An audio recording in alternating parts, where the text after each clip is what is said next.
Welcome to PMDC Online Lecture Room. Subject Statistic, Chapter number 4, Topic Normal Distribution, an example explained by Muhammad Ziad.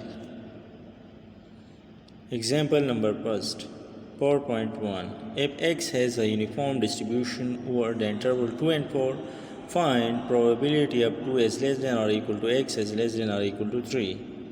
And the second part is probability of 3 is less than or equal to x is less than or equal to 4. Solution. इस सवाल में हमें ये बताया गया है कि एक नॉर्मल डिस्ट्रीब्यूशन यूनिफॉर्म डिस्ट्रीब्यूशन का रैंडम वेरिएबल है जिसकी रेंज 2 and 4 है। आप लोग प्रोबेबिलिटी फाइंड कर लें कि x की जो रैंडम वेरिएबल है उसकी वैल्यू 2 और 3 के दरमियान आती हो। तो इसके सोल्यूशन की तरफ हम आते हैं। Given interval is date 2 and 4. This means that a is equal to 2 and b is equal to 4. A is the lower limit of the interval and b is the upper limit of the interval. So the PDF of the uniform distribution in this case is become as PDF mean probability density function. Uniform distribution का जो function है उसको statistic में हम PDF यानी probability distribution function कहते हैं। Uniform distribution की जो PDF है जो हमने पहले लेक्चर में पढ़ा था कि वो हमारे पास F of X is equal to 1/b minus A है। उसका रेंज हमारे पास ए इज़ लेस देन और equal to X is less than और इक्वल टू बी होगी, 0 अदरवाइज होगा। Now putting the values PDF become as, जो example में हमें जो वैल्यूज़ जो इंटरवल दी गई है अगर हम उसको इसमें फुट कर ले तो ये हमारे पास फंक्शन इस तरह आ जाएगा।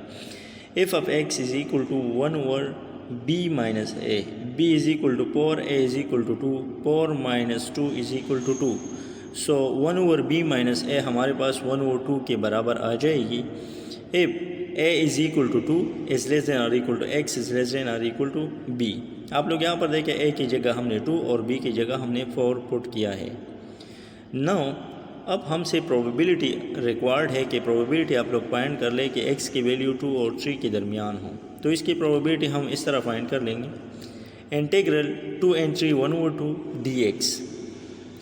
देखिए ये हमारे पास है function of x dx means integral of function of x dx। हमने इंटीग्रेशन के थ्रू प्रोबेबिलिटी फाइंड करनी है क्योंकि ये कंटिन्यूस प्रोबेबिलिटी डिस्ट्रीब्यूशंस है।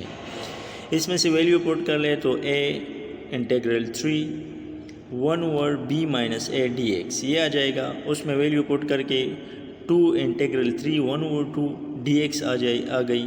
1/2 कांस्टेंट है ये बाहर निकल जाएगा। 2 and 3 is the limits, dx अपनी जगह पर आ जाएगा।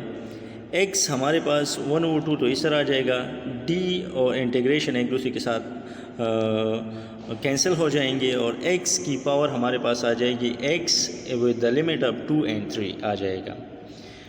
1/2 अपनी जगह पर x पर हम लिमिट अप्लाई करते हैं, upper limit minus lower limit 3 - 2 आ जाएगी। 1/2 3 - 2 से 1 आ जाएगा और ये हमारे पास 1/2 के बराबर होगी और 1/2 0.5 के बराबर है। तो इसका मतलब ये है कि हमारे पास प्रोबेबिलिटी 0.5 यानी 50% चांस है कि x की वैल्यू 2 और 3 के दरमियान आ जाए।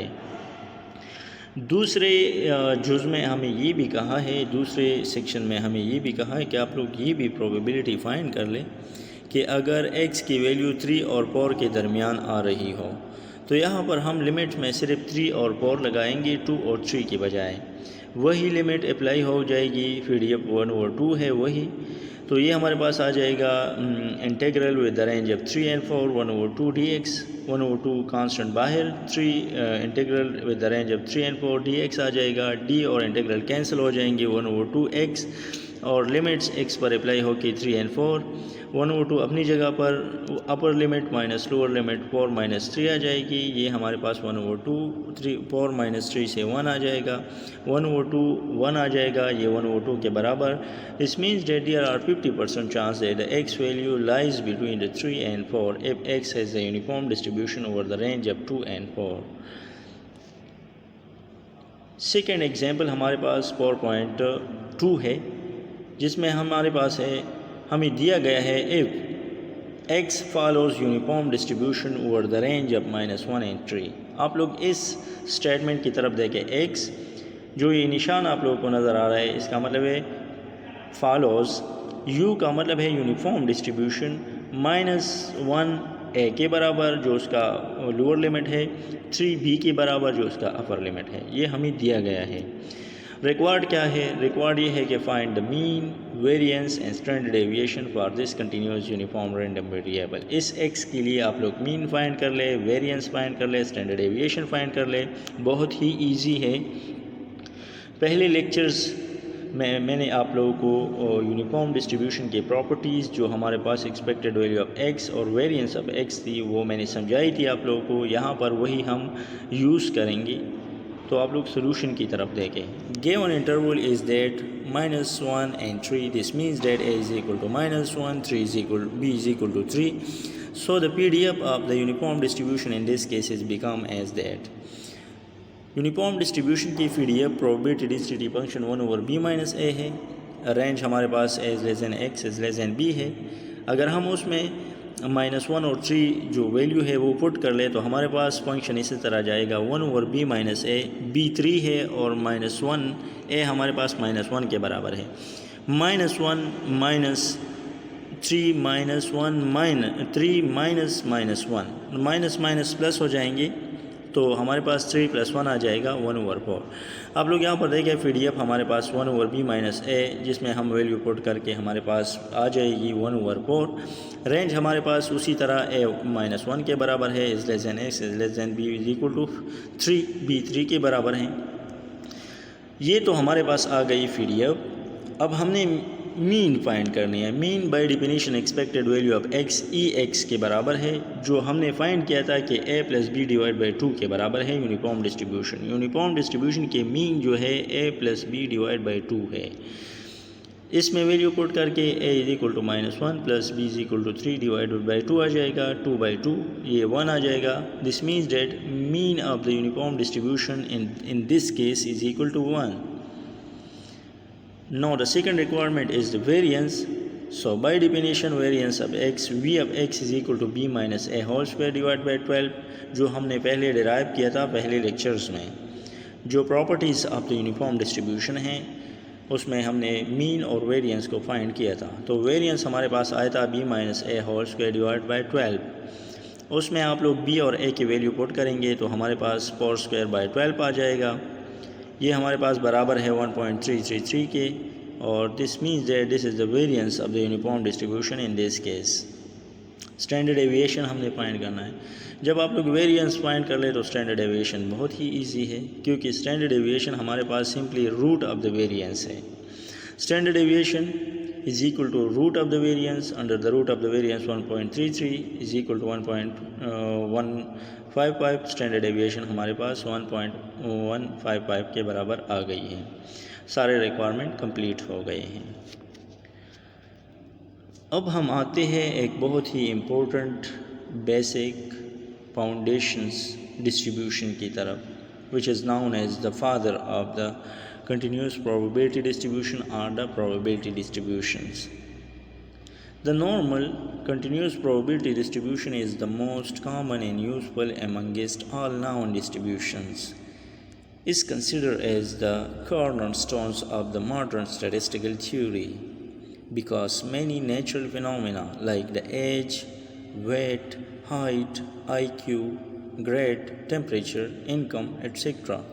tend to be approximately normal, and most of the discrete distributions such as the binomial, Poisson, etc. tend to normal distribution as a sample of size n is greater than or equal to 30. The distribution is considered as a normal when normal distribution is known as shown on a graph paper. It gives a bell-shaped curve called normal curve, which is generally taken as a standard for the comparison. Normal distribution तमाम distributions में वो distribution है जो basic है, जिससे तमाम distribution transfer हो सकते हैं। हम किसी भी डिस्ट्रीब्यूशन को, मोस्टली डिस्ट्रीब्यूशन को नॉर्मल डिस्ट्रीब्यूशन में ट्रांसफ़र कर सकते हैं। यहाँ तक कि डिस्क्रीट डिस्ट्रीब्यूशन में बाइनोमियल, पाइसान वगैरह वगैरह को हम नॉर्मल डिस्ट्रीब्यूशन में बआसानी ट्रांसफ़र कर सकते हैं। Normal distribution mostly usable distribution है प्रोबेबिलिटी में और स्टैटिस्टिक में। नॉर्मल डिस्ट्रीब्यूशन की जब आप लोग नॉर्मल डेटा को प्लॉट करेंगे इस डिस्ट्रीब्यूशन की थ्रू, तो आप लोगों का शेप या जो कर्व आएगा वो इसी तरह आ जाएगा। इसको हम बेल शेप कहते हैं। आप लोग देखें एग्जैक्ट बेल की तरह नज़र आ रही है।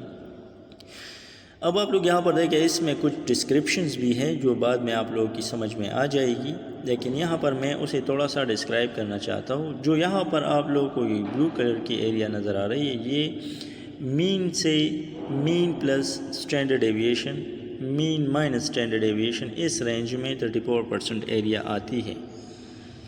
जो रेड कलर की एरिया आप लोग देख रहे हैं, अगर मीन से हम 2 स्टैंडर्ड डेविएशन माइनस कर ले या मीन के साथ 2 स्टैंडर्ड डेविएशन प्लस कर ले तो 13.5 और प्लस 34% दोनों एरियाज़ आ जाएंगे। और अगर हम लोग मीन से 3 स्टैंडर्ड डेविएशन माइनस कर ले या मीन के साथ 3 स्टैंडर्ड डेविएशन प्लस कर ले तो ये 2.35% आ जाएंगे। तो ये वो हमारे पास कर्व है, इसके डिस्क्रिप्शंस हैं जो आप लोग यहाँ पर देखें। फर्स्ट मीन से माइनस स्टैंडर्ड डेविएशन या प्लस स्टैंडर्ड डेविएशन से 68% डेटा इसके अंदर आती है। मीन माइनस 2 स्टैंडर्ड डेविएशन या मीन प्लस 2 स्टैंडर्ड डेविएशन के दरमियान 95% डेटा आता है। Mean minus 3 standard deviation, mean plus 3 standard deviation के दरमियान में हमारे पास 99.7% डेटा लाई करती हैं। And the last session is assignment, define continuous uniform probability distribution and it's properties. Assignment में आप लोगों को मैं ये दे रहा हूँ, जो पहले लेक्चर में हमने यूनिफॉर्म डिस्ट्रीब्यूशन को एक्सप्लेन किया था, डिफ़ाइन किया था, और उसके प्रॉपर्टीज़ का मतलब है मीन और वेरिएंस एंड स्टैंडर्ड डेविएशन। तो आप लोग अच्छी तरह उसको डिफ़ाइन कर लें और उसके प्रॉपर्टीज़ को लिखें। इस लेक्चर के हवाले से आप लोगों के माइंड में कोई भी क्वेश्चंस हों तो आप लोग इस नंबर पर राबिता करें। Thank you.